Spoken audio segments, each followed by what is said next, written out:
Hello everyone, I am Dr. Abhinav Pamar, MBBS Central Delhi and gold medalist INBO। तो यार आप लोगों को पता ही है कि मैं अभी कंप्लीट बायोलॉजी रिवीजन करा रहा हूँ नीट 2022 के लिए एंड उसी सीरीज में आज हम क्विक ओवरव्यू लेंगे breathing and exchange of gases का। काफी सिंपल चैप्टर है बट दो तीन कॉन्सेप्ट इतने ज्यादा ट्रिकी हैं कि अगर आपको पता नहीं है तो आप एक सिंपल से क्वेश्चन में गलत कर सकते हो। नीट 2020 में क्वेश्चन आया था और बहुत लोगों ने उसको गलत किया था क्योंकि एक simple concept mechanism of breathing लोगों को नहीं पता था। तो मैं आपको बहुत जल्दी क्विकली इसकी ओवरव्यू दूंगा। जो भी टॉपिक समझाने वाला है मैं उसको समझाऊंगा और जो याद करने वाला है मैं आपको बता दूंगा कि कैसे याद करना है। सो मेक श्योर आप इस वीडियो को बिल्कुल एंड तक देखें एंड ये चैप्टर आज अपना यहीं पे खत्म कर लें। तो breathing and exchange of gases की बात करें तो फर्स्ट टॉपिक जो एनसीईआरटी बोलती है वो रेस्पिरेटरी ऑर्गन्स का है कि डिफरेंट डिफरेंट एनिमल्स में कौन कौन से रेस्पिरेटरी ऑर्गन्स होते हैं। दो चीजों पर डिपेंड करते हैं, एनिमल कहाँ पे रहता है और क्या उसका ऑर्गेनाइजेशन लेवल है, टिश्यू है, ऑर्गन सिस्टम है, क्या लेवल है, उसके बेस पे उसका जो रेस्पिरेटरी ऑर्गन है वो वेरी करता है। इसके बाद अगर हम ह्यूमन रिप्रोडक्टिव सिस्टम की बात करें, ह्यूमन रेस्पिरेटरी सिस्टम की बात करें तो यहां पे आपको दो चीजें ध्यान देनी है कि ह्यूमन रेस्पिरेटरी सिस्टम दो पार्ट्स में डिवाइडेड है। फर्स्ट पार्ट को हम बोलते हैं conducting part and second part को हम बोलते हैं एक्सचेंज पार्ट। तो आपका जो कंडक्टिंग पार्ट है वो स्टार्ट होता है आपके नोस्ट्रिल से और वह रहता है ब्रोंकियोल्स तक। सो नोस्ट्रिल, नेजल कैविटी, आपका फेरिंग्स, देन आपका ट्रेकिया के बाद आपके left and right primary bronchi, फिर secondary and tertiary bronchi and then bronchioles. ये सारा है आपका कंडक्टिंग पार्ट एंड उसके आगे टर्मिनल ब्रोंकियोल्स भी आपका कंडक्टिंग पार्ट में ही आता है एंड उसके आगे सिर्फ और सिर्फ एल्वियोलाई एंड कुछ बुक्स में लिखा होता है रेस्पिरेटरी ब्रोंकियोल्स। तो ये दो चीजें हैं जो आपके एक्सचेंज पार्ट में आते हैं बट एनसीईआरटी के अकॉर्डिंग आपने सिर्फ एल्वियोलाई को एक्सचेंज पार्ट में कंसिडर करना है। नोस्ट्रिल से लेकर टर्मिनल ब्रोंकियोल तक आपका कंडक्टिंग पार्ट है। कंडक्टिंग पार्ट का क्या काम है? फॉरेन पार्टिकल को क्लीन करेगा, एयर को ह्यूमिडिफाई करेगा, टेम्परेचर बॉडी टेम्परेचर लेके आएगा। डिफ्यूजन पार्ट में एक्चुअल डिफ्यूजन होती है। कंडक्टिंग पार्ट के बारे में एक क्वेश्चन आता है कार्टिलेजिनस रिंग्स के बारे में, तो इनकम्प्लीट कार्टिलेजिनस रिंग्स होते हैं, ये आपने वर्ड याद रखना है।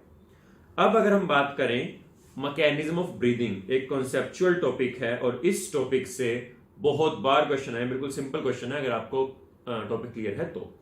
यहां पे आपने ध्यान रखना है कि हम यहां पे यूज करते हैं बॉयल्स लॉ। तो बॉयल्स लॉ बोलता है कि प्रेशर इनवर्सली प्रोपोर्शनल है वॉल्यूम के अगर आप अमाउंट ऑफ गैस या मोल्स ऑफ गैस को कांस्टेंट कर दो। तो हम इस एक लॉ के बेस पे हम अपना पूरा मैकेनिज्म ऑफ ब्रीदिंग करते हैं। तो अगर हम बात करें इंस्पिरेशन की, इंस्पिरेशन एक एक्टिव प्रोसेस है। बायोलॉजी में एक्टिव का मतलब है जिसमें भी एनर्जी यूज हो। तो मसल कॉन्ट्रैक्शन में मैंने आपको बताया था, मैंने वीडियो डाली हुई है, देख लेना कि मसल कॉन्ट्रैक्शन एक्टिव प्रोसेस है। मसल कॉन्ट्रैक्ट करते हैं तो एटीपी यूज होती है। क्योंकि इंस्पिरेशन में मसल कॉन्ट्रैक्ट कर रहे हैं तो ये एक एक्टिव प्रोसेस है। कौन कौन से क्या कहते हैं आपके मसल कॉन्ट्रैक्ट कर रहे हैं? दो मेन मसल याद रखने हैं, diaphragm and external intercostal muscles. External intercostal muscles. Diaphragm क्या होता है? डायफ्राम एक ऐसा डोम शेप ऑर्गन है, डोम शेप मसल है जो आपके थोरैसिक और एब्डोमिनल कैविटी को सेपरेट करता है। तो जब डायफ्राम रेस्टिंग सेट पे वैसा डोम शेप होता है, अगर मैं शेप दिखाऊं वैसा डोम शेप है, और जब ये कॉन्ट्रैक्ट करेगा तो ये नीचे की तरफ जाएगा। जब ये नीचे जाता है फ्लैट हो जाता है। तो आप इमेजिन कर सकते हैं कि अगर मैं आपको चेस्ट वॉल दिखा रहा हूं, अगर मैं आपको एक नॉर्मल चेस्ट वॉल दिखाऊं तो अगर चेस्ट वॉल में, एक सेकेंड थोड़ा क्लियर हो रहे हैं नोट्स, अगर चेस्ट वॉल में डायफ्राम नीचे चला जाए, नीचे जाके अगर ये फ्लैट इस तरीके से हो जाएगा, आप इमेजिन कर सकते हैं कितनी ज्यादा वॉल्यूम बढ़ जाएगी। वॉल्यूम बढ़ रही है ना, ओवर आप डायमेंशन देखो। सिमिलरली आपके कुछ मसल्स होते हैं जिनको हम बोलते हैं इंटरकोस्टल मसल।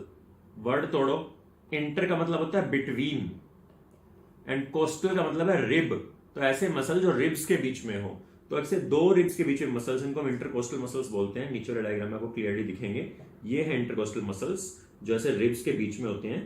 तो ये जब कॉन्ट्रैक्ट करते हैं तो ये रिब केज को ऊपर की तरफ उठाते हैं। तो अब इमेजिन करो मसल्स रिब केज को बाहर की तरफ, ऊपर की तरफ उठा रहे हैं, तो रिब केज ऐसे बाहर आ जाएगा और इधर से बाहर आ जाएगा। तो ये एक्स्ट्रा वॉल्यूम बढ़ गई। अब अगर वॉल्यूम बढ़ रही है, बॉयल्स लॉ बोलता है प्रेशर कम होगा। जैसे ही ये प्रेशर एटमॉस्फेरिक प्रेशर के कम हो जाए, एटमॉस्फेरिक प्रेशर के नीचे आ जाएगा, आपका इंस्पिरेशन स्टार्ट हो जाएगी। क्यों? क्योंकि आपको पता है एयर मूव करती है from high pressure to low pressure. तो जैसे आपकी वॉल्यूम हाई हुई, वॉल्यूम हाई होते ही प्रेशर कम हुआ, प्रेशर जैसे एटमॉस्फेरिक प्रेशर के नीचे जाएगा, आपकी एटमॉस्फेयर से एयर लंग्स में आना शुरू कर देगी जब तक कब तक आएगी एयर, मुझे नीचे कमेंट सेक्शन में बताओ। इंस्पिरेशन कब तक चलेगा? अगर हम प्रेशर की टर्म्स में बात कर रहे हैं, प्रेशर ग्रेडियंट की टर्म्स में बात कर रहे हैं, तो इंस्पिरेशन कब जाके एंड होगा, मुझे कमेंट सेक्शन में बताओ। तो यही एनसीईआरटी डायग्राम में दिखाया हुआ है। वॉल्यूम बढ़ी है, वॉल्यूम बढ़ने से प्रेशर बढ़ रहा है, प्रेशर कम हो रहा है, प्रेशर कम होने से बाहर की एयर अंदर आ रही है। एक्सपिरेशन बिल्कुल उल्टा होता है। एक्सपिरेशन में क्या है, रिब्स एंड स्टर्नम अपनी ओरिजिनल पोजीशन पे आ जाएंगे। क्यों? क्योंकि इंटरकोस्टल मसल रिलैक्स कर गए हैं। सिमिलरली डायफ्राम रिलैक्स करेगा, वो भी अपनी ओरिजिनल पोजीशन पे आ जाएगा। तो अब क्या हुआ, वॉल्यूम हो गई है कम, अब प्रेशर बढ़ जाएगा। लेकिन यहां पे अब एक और केमिस्ट्री का लॉ काम कर रहा है। याद करो जब मैंने बोला था कि रेस्टिंग स्टेट पे आपकी वॉल्यूम इतनी है, अभी तक कोई मूवमेंट नहीं हो रही थी, है ना भाई। आपकी वॉल्यूम बढ़ने के बाद प्रेशर कम हुआ था, तब मूवमेंट स्टार्ट हुई थी। मतलब रेस्टिंग स्टेट पे जो प्रेशर था लंग्स का, वो इक्वल था एटमॉस्फेरिक प्रेशर के। अब जब रेस्टिंग स्टेट पे वापस आ गई है बॉडी, रेस्टिंग स्टेट पे लंग्स वापस आ गए हैं, अब मैं बोल रहा हूं कि ये प्रेशर एटमॉस्फेरिक प्रेशर से ज्यादा हो जाएगा। ऐसा क्यों? वॉल्यूम तो सेम हो गई, वॉल्यूम जितनी पहले थी रिलैक्सेशन के बाद वॉल्यूम उतनी ही हो गई है। तो अब प्रेशर ज्यादा कैसे हो रहा है? हमें इतना पता है कि प्रेशर ज्यादा होता है तभी जो अंदर की एयर है वो बाहर निकल पाती होगी। एयर हमेशा हाई प्रेशर से लो प्रेशर ही जाएगी। प्रेशर ज्यादा हो जाता है उसके बाद ही एयर बाहर निकलती है। मेरा क्वेश्चन आप लोगों से, प्रेशर ज्यादा कहां से हो गया? अगर वॉल्यूम मैंने बिल्कुल पिछले जितनी कर दी है, पहले सेम वॉल्यूम पे प्रेशर एटमॉस्फेयर के बराबर था, अब सेम वॉल्यूम में प्रेशर ज्यादा है, तो ये हाई प्रेशर कहां से आया मुझे जानना है। नीचे कमेंट सेक्शन में प्लीज आंसर कीजिएगा। अगर आपको एक क्लियर हो गया ना, इसका मतलब कि केमिस्ट्री का जो वॉल्यूम वाला चैप्टर है गैसेस वाला, वो भी बहुत अच्छे से क्लियर है। फिर एनसीईआरटी बोलती है इंस्पिरेशन एक्सपिरेशन की जो स्ट्रेंथ है, आप एडिशनल मसल्स को यूज करके उसको बढ़ा सकते हैं। नॉर्मल फिर कुछ फैक्ट दिया हुआ है कि normal breathing rate is 12 to 16 पर मिनट। फिर एक नेक्स्ट टॉपिक आता है respiratory volumes and capacities. Volume and capacity वाला टॉपिक बहुत इंपॉर्टेंट है, क्वेश्चन इससे बहुत बार आए हुए हैं। वॉल्यूम होती है जिसको आप डायरेक्टली मेजर कर लेते हो स्पायरोमीटर के साथ। स्पायरोमीटर एक इंस्ट्रूमेंट है जिसके साथ आप इसको मेजर कर लेते हो। एंड कैपेसिटी आप उसको डिराइव करते हो वॉल्यूम्स को यूज करके। तो क्या होता है स्पायरोमीटर? एक्चुअली एक ऐसा ड्रम होता है, ड्रम लगातार घूम रहा है और उस पर एक पेन अटैच्ड है, एक पेन अटैच है और इस पेन से एक ट्यूब अटैच होती है। वो ट्यूब एक कोई जो सब्जेक्ट है वो अपने माउथ में इंसर्ट करता है, तो उसके माउथ में वो ट्यूब इंसर्ट होगी। अब ये जब भी इनहेल या एक्सहेल करेगा तो जो एयर है वो स्पायरोमीटर के थ्रू मूव होगी और इसकी एयर इनहेल होने से पेन ऊपर जाएगा, एयर एक्सहेल होने से पेन नीचे जाएगा। तो अब क्या हो रहा है कि ये पेन जैसे पेपर पे ऊपर नीचे मार्क बना रहा है। अब क्या करें, हम इस ड्रम को घुमाना स्टार्ट करते हैं। तो अब ये ड्रम घूम रहा है, तो पेन जब ऊपर जाता है ड्रम घूमने की वजह से वो ऐसे ऐसे ऐसे मार्क्स बनने शुरू कर देता है, क्योंकि ड्रम घूम रहा है, पेपर घूम रहा है। तो इसी मशीन को हम स्पायरोमीटर बोलते हैं। और स्पायरोमेट्री के बाद आपको इस तरीके का एक चार्ट मिलता है। तो ये चार्ट दिया हुआ मैंने, इसका पहले आप स्क्रीनशॉट ले लो, वो काफी क्लियरली समझ में आ जाएगा। तो फिर ये चार्ट दिखाऊं मैं आपको। नॉर्मल ब्रीदिंग में पहले एक्सपायर इंस्पायर, एक्सपायर इंस्पायर, ये नॉर्मल ब्रीदिंग चल रही है। अगर मैं इसकी वॉल्यूम देखता हूं, वो होती है अराउंड 500 ml, जिसको हम बोलते हैं टाइडल वॉल्यूम। अब मेरे साथ साथ करके देखो, पहले नॉर्मल वॉल्यूम लो, नॉर्मल ब्रेथ लो, एक नॉर्मल ब्रीदिंग लेते लेते एकदम पूरे जोर से जितनी ज्यादा ब्रेथ ले सकते हो अंदर, जितना ज्यादा इंस्पायर कर सकते हो करो। देख लो ना, अब आपके पास इतनी ज्यादा कैपेसिटी है जिसको आप नॉर्मली यूज नहीं कर रहे हो, आप नॉर्मल ब्रीदिंग में उसको यूज नहीं कर रहे हो। तो कैपेसिटी है आपकी एक रिजर्व है जिसको आप नॉर्मली यूज नहीं करते हो। किस टाइम का रिजर्व है? जब आप इंस्पिरेशन कर रहे हो। सो ये क्या होगी? ये होगी इंस्पिरेटरी रिजर्व वॉल्यूम। तो ये वो वॉल्यूम ऑफ एयर है जिसको आप नॉर्मली यूज नहीं करते हो। कितनी होती है? 2500 ml होती है। सिमिलरली अब नॉर्मल ब्रीदिंग करते रहो। अब एक बार पूरे प्रेशर से जितनी एयर बाहर निकाल सकते हो निकालो। दिखा, एक नॉर्मल ब्रेथ के बाद भी आप बहुत सारी एयर बाहर निकाल सकते हो। मतलब एक्सपायरेशन के लिए आपके पास रिजर्व वॉल्यूम, उसको हम बोलते हैं एक्सपायरेटरी रिजर्व वॉल्यूम। वो कितनी होती है? वो होती है 1000 से 1100 ml। लेकिन अब जितना मर्जी जोर लगा के वॉल्यूम एक्सपायर करो, आपके लंग्स में थोड़ी बहुत वॉल्यूम हमेशा बचती है, और जो बचता है उसको बोलते हैं रेजिड्यू। तो उसको बोलते हैं रेजिडुअल वॉल्यूम। ये होती है 1000 से 1200 ml।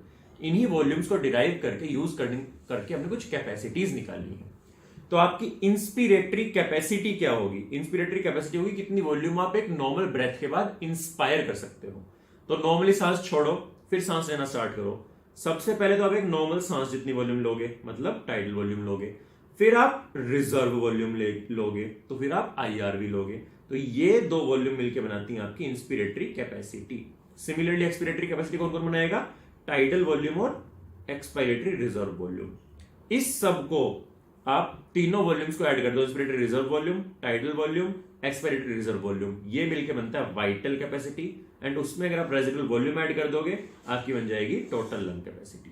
तो इनकी वॉल्यूम कितनी है? क्योंकि वाइटल कैपेसिटी 4500 है, TLC 6000 है, ये सारी वॉल्यूम आप याद रखोगे तो नीट में आप काफी इजीली क्वेश्चन कर लोगे। नेक्स्ट टॉपिक है exchange of gases. Exchange of gases में आपको ध्यान रखना है कि जो मूवमेंट है वो डिफ्यूजन है, सिंपल मूवमेंट हो रही है। किस किस फैक्टर पर डिपेंड करती है? सबसे इंपॉर्टेंट फैक्टर है प्रेशर या कॉन्सेंट्रेशन ग्रेडियंट, कि जितना ज्यादा ग्रेडियंट होगा, जितना डिफरेंस होगा कि एक जगह 100 एक जगह 10 है, बहुत जल्दी मूवमेंट होगी। तो जितना ज्यादा ग्रेडियंट है उतना ज्यादा मूवमेंट होगी। दूसरा, सोल्यूबिलिटी ऑफ गैस, कि गैस जितनी सोल्यूबल है पानी में या ब्लड में, वो उतनी जल्दी डिफ्यूज करेगी। फॉर एग्जांपल कार्बन डाइऑक्साइड बहुत ज्यादा इजीली सोल्यूबल हो जाती है, तो आप CO2 डालते रहोगे, ब्लड उसको एब्जॉर्ब करता रहेगा, उसके अंदर सोल्यूबिलिटी बढ़ती रहेगी और ज्यादा CO2 मूव कर सकती है। और तीसरा, जो मेम्ब्रेन गैस को और ब्लड को सेपरेट कर रही है, वो जितनी थिन होगी डिफ्यूजन उतना फास्ट होगा, जितनी थिक होगी डिफ्यूजन उतना स्लो होगा। ग्रेडियंट ये देखो, टेबल NCERT की है, NCERT ने दिया हुआ है, इसको बहुत अच्छे से याद रखना, आपको सारी वैल्यूज याद होनी चाहिए। मैंने आपको पिछली वीडियो में एक वीडियो बनाई हुई है ऑक्सीजन ट्रांसपोर्ट की, प्लीज देखना जाके, बहुत अच्छे समझाया मैंने। वहां मैंने आपको बताया था कि 159 mmHg होता है एयर में पार्शियल प्रेशर O2 का। तो अब क्या होगा, जब ये एयर आपके लंग्स में जाएगी, लंग्स में आ रहा है डीऑक्सीजनेटेड ब्लड, लंग्स में आ रहा है डीऑक्सीजनेटेड ब्लड। तो अब ये जो ऑक्सीजन रिच एयर आई है, इसमें ऑक्सीजन ब्लड में जाना शुरू करेगी। तो डीऑक्सीजनेटेड ब्लड, जो ब्लड लंग्स के पास आ रहा है राइट वेंट्रिकल से, कितना पार्शियल प्रेशर है उसका पार्शियल प्रेशर है 40 millimetre of mercury. So 40 millimetre Hg का ब्लड आया, और जो एयर आई थी बाहर से कितनी थी? 159। तो ग्रेडियंट बहुत ज्यादा है, तो मूवमेंट होनी स्टार्ट होगी, मूवमेंट हो रही है। मूवमेंट होते होते यहां O2 कम होती चली जाएगी, यहां O2 बढ़ती चली जाएगी।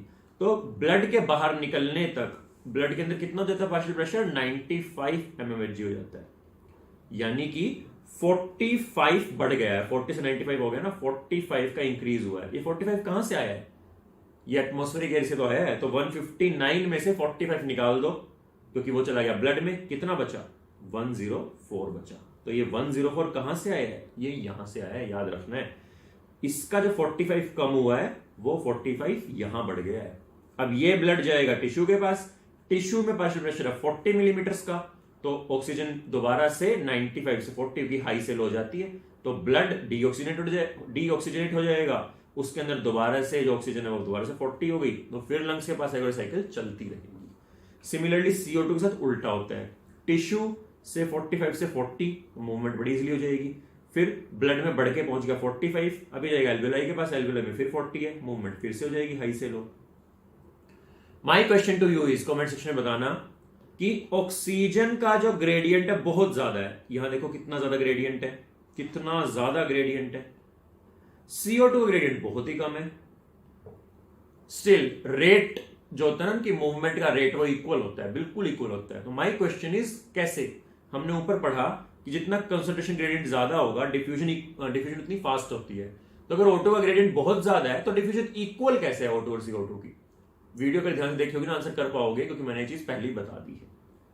चलो, O2 ट्रांसपोर्ट बहुत अच्छे से एक्सप्लेन कर चुका हूं मैं, वीडियो पर लिंक करा दूंगा, जाके देखो। पूरा ऑक्सीजन डिसोसिएशन कर्व मैंने बहुत अच्छे से समझाया आपको, बहुत ही प्यार से, मजा आ जाएगा आपको। और ये क्वेश्चन मैंने आपसे पूछा था, और मैंने आपको बताया था कि कमेंट सेक्शन में बहुत लोगों ने रिप्लाई करने की ट्राई की थी, कुछ ही लोग सही से आंसर कर पाए हैं। मैंने बोला था कि थोड़ा ट्रिकी है, इसलिए मैं वीडियो में एक्सप्लेन करूंगा, तो मैं यहां एक्सप्लेन कर देता हूं। मेरा क्वेश्चन था कि एनसीईआरटी लाइन बोलते हैं कि each 100 ml of oxygenated blood delivers around 5 ml of oxygen. मेरा क्वेश्चन था टोटल ऑक्सीजन कितनी होती है, और मैंने आपको आंसर ही बता दिया था कि 20 ml होती है। मैंने पूछा था 20 ml कहां से आया, तो ये एक्चुअली यहां से आया है। आपको पता है कि जो ब्लड टिश्यू के पास आ रहा है उसको हम बोलते हैं ऑक्सीजनेटेड ब्लड। ऑक्सीजनेटेड ब्लड में PO2 कितना है? 95 मिलीमीटर मरकरी है।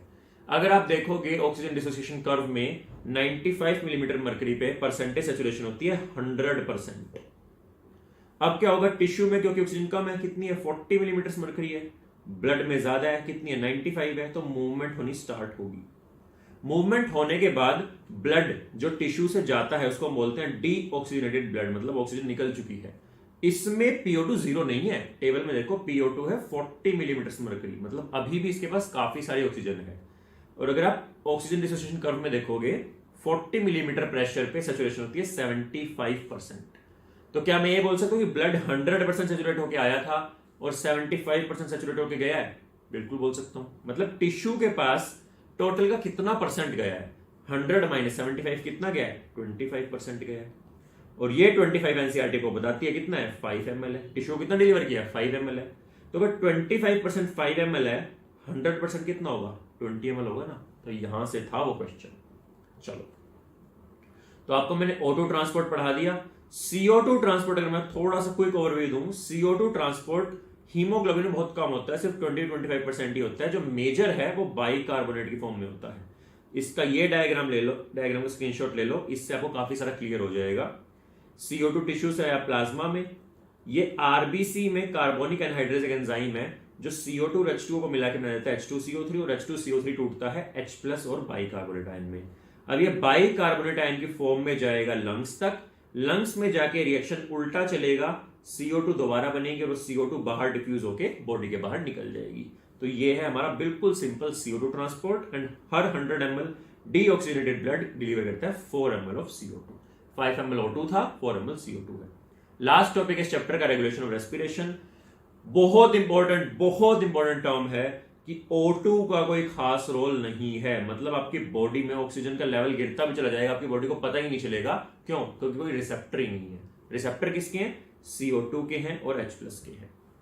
अब रिसेप्टर मेनली होते हैं आपके, अगर मैं आपको रिसेप्टर बताऊं, दो जगह आपको देखने, तो ब्रेन में और एक आर्टरीज में। अगर मैं ब्रेन की बात बताऊं, ब्रेन में दो सेंटर हैं ब्रेन स्टेम में, पोन्स एंड मेड्यूला।